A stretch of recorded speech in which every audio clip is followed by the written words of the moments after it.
لو سمحتي بس اخت ذكرى. تفضلي. الكلام حلو الله يديم فضلك. بس صراحه يعني لا تلومين الكويتيات بصراحه، يعني لان الخوات الاربعه النائبات السابقات ما عملوا اي شيء للمراه الكويتيه ولا شيء بصراحه.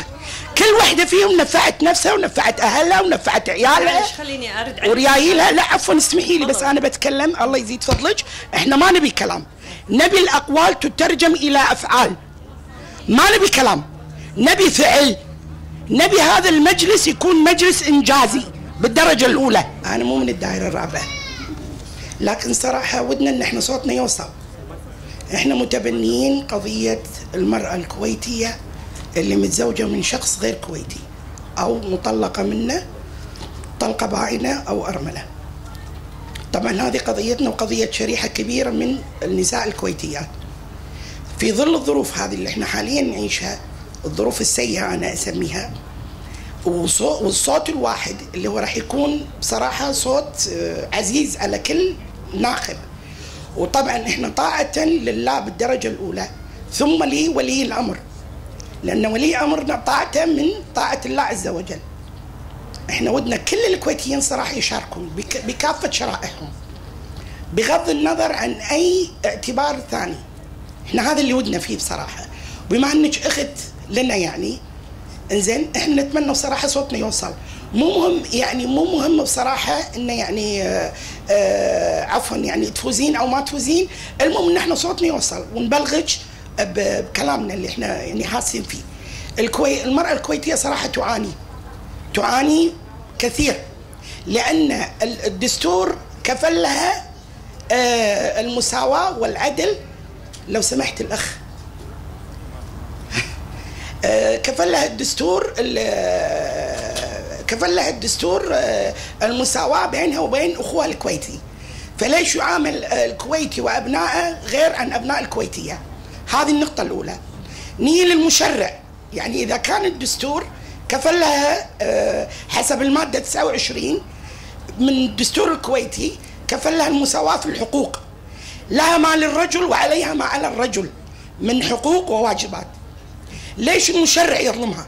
أنا أشكر الدوائر الأخرى اللي قاعد يدعموني داخل الدائرة من خلال علاقاتهم وناسهم ويشجعون ويدعموننا حقيقي، يعني دعم حقيقي من خلال يعني تحفيز الناس ومن خلال حتى المشاركة معنا في حملتنا الانتخابية، في أن يجب أن يكون لكم صوت مسموع في مجلس الأمة.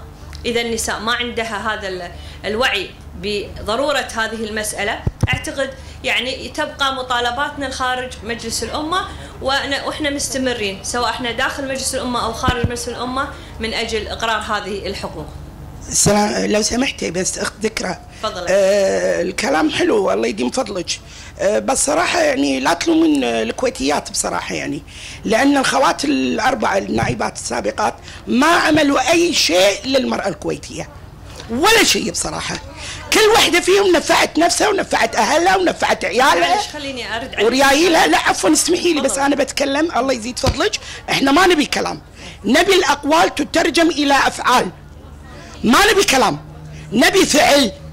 نبي هذا المجلس يكون مجلس انجازي بالدرجه الاولى.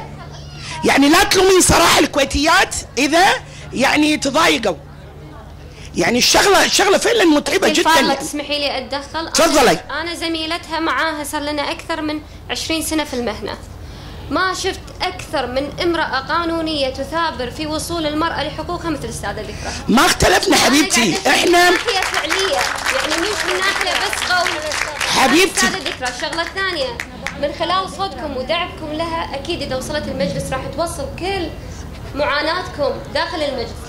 استاذتي الكريمه، احنا لو سمحتي احنا قاعده اقول لك احنا اهم شيء يوصل الصوت. نبي الصوت. وبعدين الخوات اللي قبل، انا قاعده اكلم الاخت ذكرى، الخوات السابقات الاربعه ما سووا شيء، وهذا شيء موثق وموجود. طيب ما سووا ولا شيء. كل واحده بصراحه نفعت نفسها وما سووا. ما يخالف، مع احترامي الشديد لرايك، ولكن النائبات انا بتكلم. معلش اختي، النائبات